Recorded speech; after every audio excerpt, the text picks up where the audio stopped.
मोदी जी, अरे अपने देश के प्रधानमंत्री हमेशा आउट ऑफ बॉक्स सोचते हैं। किसी को शक, एक रत्ती भी, सुनिए जरा। I'm so glad that the Honorable Prime Minister has again thought out of the box. I'm so glad that the Honorable Prime Minister has again thought out of the box. नमस्कार दोस्तों, मैं भाषा और आप देख रहे हैं बेबाक भाषा पे दो टूक कार्यक्रम। आज बस मोदी जी के आउट ऑफ बॉक्स सोचने पर हम एक क्रोनोलॉजी पेश कर रहे हैं और यह क्रोनोलॉजी बता रही है कि मोदी जी जितना आउट ऑफ बॉक्स सोचते हैं उनके भक्तगण बिल्कुल भी रद्दी हैं इस मामले में। वे एक ही लीक को, जिसे हम टूल किट कहते हैं, उसे ही पकड़कर बस पीटते रहते हैं। बस ध्यान से देखिए, हमारे साथ इस क्रोनोलॉजी में चलिए और फील गुड कीजिए कि देश को ऐसे प्रधानमंत्री मिले हैं जिनके बारे में उनके सहयोगी भी बता नहीं सकते कि अब वे आउट ऑफ बॉक्स सोचकर किस तरह से पहलगाम आतंकी हमले से शुरू करके खून खौलाते हुए इवेंट दर इवेंट पर पहुंच जाते हैं। यह क्रोनोलॉजी समझनी बहुत जरूरी है क्योंकि इसमें पहलगाम आतंकी हमला, उस पे मोदी जी का खून खौलना, देश को यह वादा दिलाना कि वे हर हाल में बदला लेंगे, कोई बचेगा नहीं, से लेकर मुंबई में वेव कॉन्क्लेव में इवेंट में भाषण देना। यह देखिए किस तरह से अलग अलग दिनों में देश के प्रधानमंत्री अलग अलग एजेंडा सेट करते हैं। हम शुरू करते हैं 22 अप्रैल से। 22 अप्रैल को जब कश्मीर पहलगाम में आतंकी हमला हुआ, मोदी जी उस समय सऊदी में थे। वहां से ही आप देखिए उनके एक्स प्लेटफॉर्म पर जो उन्होंने शेयर किया है, हम उसी के हिसाब से यह पूरी क्रोनोलॉजी समझा रहे हैं। तगड़ी भर्त्सना की, शोभ व्यक्त किया और फिर देखिए 23 तारीख को वह पहुंचे भारत और तुरंत ही उन्होंने CCS यानी कैबिनेट कमेटी ऑन सिक्योरिटी की मीटिंग की और पूरा का पूरा खबरों का चैनल एक तरह से बता रहा था कि मोदी जी अब कुछ बड़ा करने वाले हैं। और देखिए यह है उनका 24 का ट्वीट यानी एक्स प्लेटफॉर्म पर शेयर पोस्ट।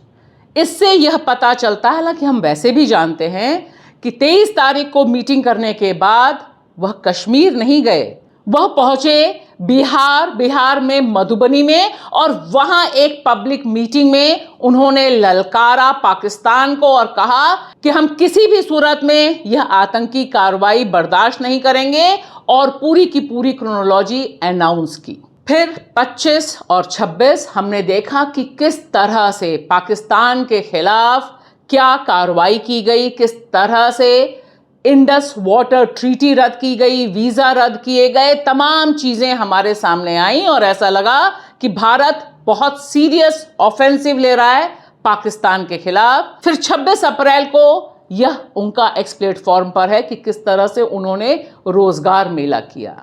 और फिर आता है इतवार, मन की बात, और मन की बात में उन्होंने ऐलान किया कि हर भारतीय का खून खौल रहा है, बदला हर सूरत में लिया जाएगा।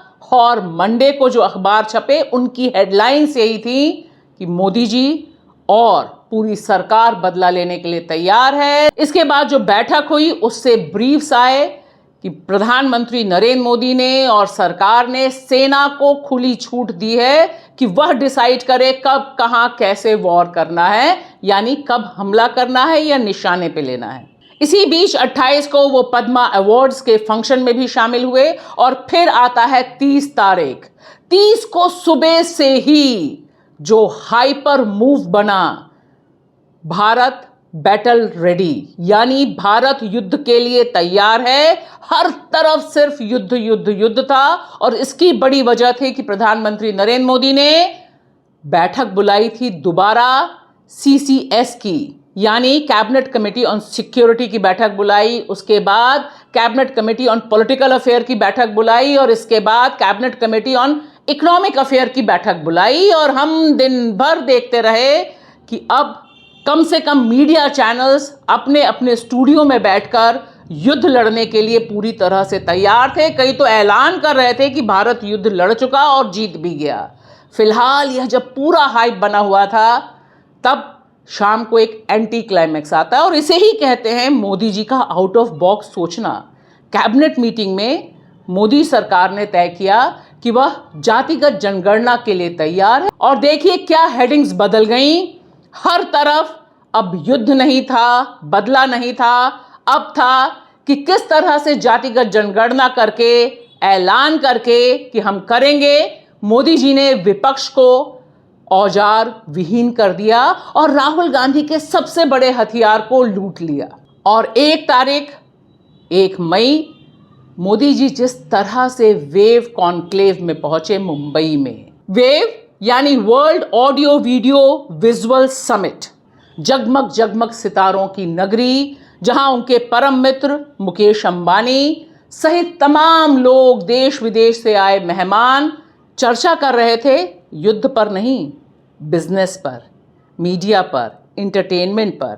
यह अपने आप में है आउट ऑफ बॉक्स सोचना कि जिस समय सारी दुनिया सोच रही है कि अब मोदी जी कोई स्ट्राइक करने वाले हैं, कुछ और करने वाले हैं, मोदी जी पहुंचते हैं वेव में और वेव कॉन्क्लेव को एड्रेस करते हुए बताते हैं कि इंडिया इज रेडी मीडिया और एंटरटेनमेंट में अपना चौका छक्का जमाने के लिए।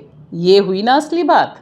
Modi ji out of box लगातार हर रोज सोच रहे हैं, लेकिन भक्त बेचारे जो टूल किट दिया हुआ है नफरती, उसी पर पीटे जा रहे हैं मुसलमानों को, कश्मीरियों को। इस बीच 700 के करीब कश्मीरी स्टूडेंट्स वापस अपने राज्य पहुंचे, यानी जम्मू कश्मीर पहुंचे। वजह यह कि जो नफरती टूल किट जमीन पर हावी था बदले का, युद्ध का, उसने इन्हें निशाने पर लिया। और अनगनत रिपोर्ट्स हैं जहां पर मुसलमानों और कश्मीरियों को निशाने पे लिया गया, मारा पीटा गया। यह सब हम रिपोर्ट कर चुके हैं। और इस बीच जो नेता प्रतिपक्ष हैं, यानी कांग्रेस के नेता राहुल गांधी, वो कश्मीर भी हो आए, पहलगाम में लोगों से मिल भी आए और इधर उन्होंने एक लेटर भी लिख दिया, प्रधानमंत्री से 2 मांगे कर दी। इस बीच पहली मांग यह की कि आप सदन का विशेष सत्र बुलाइए, पहलगाम पर आतंकवाद के खिलाफ देश खड़ा है, हम बोलना चाहते हैं। और दूसरा यह, उन्होंने कहा कि जो 26 लोग मारे गए उन्हें शहीद का दर्जा दिया जाना चाहिए। जी, उन्होंने कहा है कि हमारे जो बच्चे हैं वो शहीद हुए हैं, हम चाहते हैं कि आप उनको शहीद का दर्जा दीजिए। लेकिन मोदी जी चूंकि आउट ऑफ बॉक्स सोचते हैं, उन्होंने एक शब्द भी कश्मीर, कश्मीरियत या कश्मीरी लोगों ने जिस तरह से इस संकट की घड़ी में तमाम पर्यटकों का साथ दिया, उस पर एक शब्द नहीं बोला। और इस बीच यह बहादुर महिला जिनका नाम हिमांशी है, जिन्होंने पहलगाम में अपने पति को खोया, इंडियन नेवी के लेफ्टिनेंट विनय नरवाल को, इनका यह वीडियो बहुत वायरल है। यह दरअसल आउट ऑफ बॉक्स सोचने वाले मोदी जी और उनके भक्तगणों को सुन लेना चाहिए कि एक हिंदू महिला जिसने अपने पति को खोया, वह क्या संदेश दे रही है कि उसे नफरत नहीं चाहिए, उसे कश्मीरियों और मुसलमानों पर हिंसा बर्दाश्त नहीं है, वह न्याय चाहती है। तो आउट ऑफ बॉक्स सोचने वाले मोदी जी, इस महिला की भी, हिंदू महिला की भी आप बात सुन लीजिए, तो शायद थोड़ा सा आउट ऑफ बॉक्स आप और सोच पाए। शुक्रिया। There is one more thing that I want. I do not want any hatred towards anybody. This is what is happening. People going against Muslims or Kashmiris, we don't want this. We want peace and only peace. Of course, we want justice. Of course, the people that have done wrong with him should be punished.